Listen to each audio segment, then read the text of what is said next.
To my channel. আজকে আমরা বানাতে চলেছি নিরামিষ পুর ভরা আলুর দম। তো চলো কিভাবে বানানো যায় আমরা দেখে নিই। আমরা এবার আলু খোসা ছাড়িয়ে মাঝখান থেকে কেটে নিচ্ছি।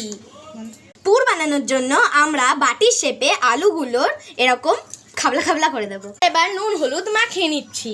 নুন হলুদ মাখানো হয়ে গেছে, গুলোকে এখানে ম্যারিনেট করে রেখে দিলাম। এরপর আমরা মশলা বানাবো। লঙ্কা, আদা, টমেটো, কাজু, পোস্তর একটা পেস্ট আমরা বানিয়ে নিলাম। এবার আমরা আলু ভেজে নিলাম। খুন্তি দিয়ে নেড়ে নেওয়া হচ্ছে। ঢাকা দিয়ে ভাজার জন্য রেখে দেব। আলুগুলো লাল লাল করে ভেজে নিলাম। তেলের মধ্যে জিরে ফোড়ন দিলাম। তারপর বেঁচে থাকা আলুগুলো তেলে ছেড়ে দিলাম, যেগুলো আমরা কুড়েছিলাম। এর মধ্যে যেহেতু পনির আছে, ওই জন্য পনিরটাকে ভালো করে কেটে নেব।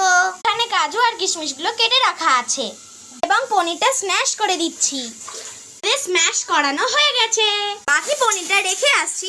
আপনাদের পরের ভিডিওতে আমি পনির পাসিন্দা করে দেখাবো। আমরা যেই পেস্টটা বানিয়েছিলাম, ওই পেস্টটা আমরা অর্ধেকটা দিয়ে দেব, পুরোটা খবরদার দেবেন না। করার জন্য একটু জল দিয়ে দিলাম। কেটে রাখা কাজু কিশমিশ এবং স্ম্যাশ করে রাখা পনিরগুলো দিয়ে দিচ্ছি। স্বাদ অনুযায়ী আলুটা মিষ্টির জন্য আমরা একটুখানি চিনি দিয়ে দিলাম। পুর আমাদের তৈরি হয়ে গেছে। এবার আমরা আলুর ভেতরে এরকম করে ঢুকিয়ে নেব। ছেড়ে দিলাম গোটা গরম মশলা, বেঁচে থাকা বাটা মশলা দিয়ে দিলাম। দিয়ে ভালো করে নাড়াচাড়া করে নেব। মশলা কষানো হয়ে গেছে। এবার আমরা জল দিয়ে দিচ্ছি। আমাদের জল ফুটে গেছে। এবার আমরা পুর ভরা আলু দিয়ে দিচ্ছি। এরকম করে আলুর পিছনের দিকটা কড়াইয়ের দিকে দিয়ে এবং পুরের দিকটা ওপরের দিকে দিয়ে ঢাকা দিয়ে দিতে হবে। ঢাকা দিয়ে দিলাম।